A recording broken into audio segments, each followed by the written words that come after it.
இப்போ நம்ம கழுவி வச்சுட்டோம். இப்போ இந்த சாம்பார் ரொம்ப டேஸ்ட்டாக இருக்கும். ஏன்னா இப்போ வெங்காயம் 2 பச்சை மிளகாய், தக்காளி 10 வெங்காயம், ஒரு 3 தக்காளி, சின்ன தக்காளியாக வேகும் 3 தக்காளி போட்டிருக்கு. பச்சை மிளகா 2 பச்சை மிளகா போட்டிருக்கு. காரத்துக்கு கொஞ்சம் கேரட்டு கொஞ்சம் நம்ம சுரக்காய் போடுறோம்.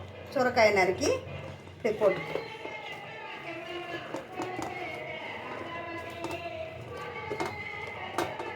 கொஞ்சம் மல்லித்தூ வைக்கலாம். சீக்கிரமாக நம்ம வீட்டு குழம்பு பொடி தான் ஒரு ஸ்பூனும் 1.5 ஸ்பூன் போட்டுக்கிறோம்.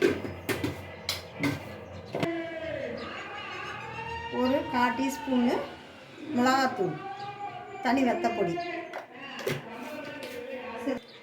உப்பு போட்டுக்கிறோம். தேவைக்கு தண்ணி ஊற்றிக்கிறோம்.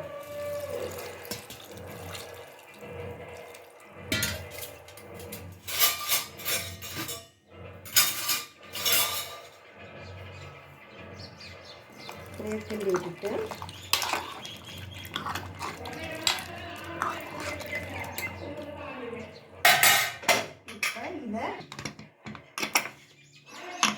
இதை அடுப்பில் அப்படியே வச்சிடலாம்.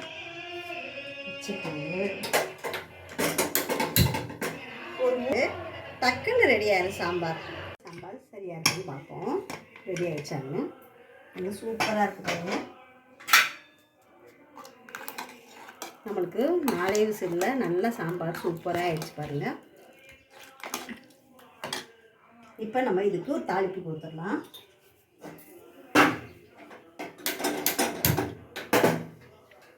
வடைச்சி எடுத்து வச்சுக்குவோம்.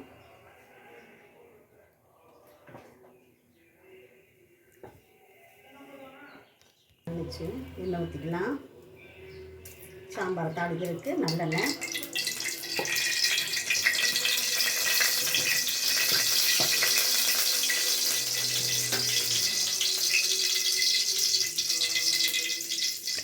இப்போ 1/2 டீஸ்பூன் கடுகு,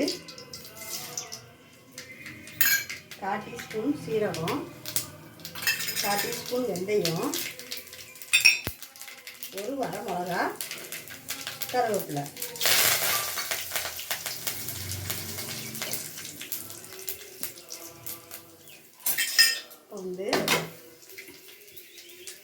இறக்கி பார்ப்பேன். வச்சு கொஞ்சம் பெருங்காயத்தூள் நீர் சேர்த்துக்கிறோம். பருப்பு சாம்பார்னால கொஞ்சம் பெருங்காயம் தூக்குற அளவு போட்டால் நல்லாயிருக்கும். இப்போ இதை ஊற்றிக்கலாம்.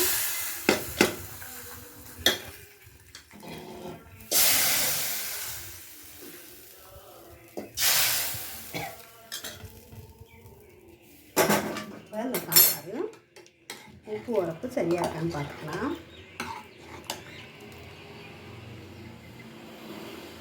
கொஞ்சம் கம்மியாக இருக்கும் உப்பு, கொஞ்சம் போட்டுக்கிறேன் உப்பு.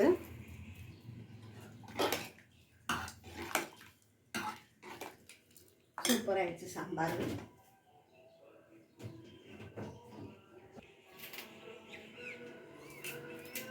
இப்போ கொஞ்சம் மல்லித்தூள் ஊற்றிக்கலாம். சூப்பரான சாம்பார், மணக்க சாம்பார், சுரக்காய் சாம்பார்.